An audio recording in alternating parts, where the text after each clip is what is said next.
சாம்பார் வைக்க போகிறோம். எப்படி வைக்கிறேன்னு பார்ப்போம். 100 பருப்பு எடுத்து கழுவிட்டு மஞ்சப்பொடி பெருங்காயப்பொடி போட்டு கொஞ்சம் எண்ணெய் ஊற்றி 5 விசில் வச்சு வேக வச்சுக்கிட்டேன்.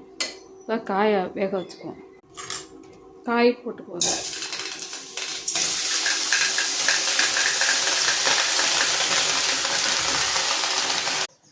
நாலஞ்சு சின்ன வெங்காயம் கழுவிட்டு முழுசாக போட்டுக்கிறேன். 2 தக்காளி போட்டுக்கிறேன். சாம்பார் பொடி 2 ஸ்பூன் போட்டுக்கிறேன்.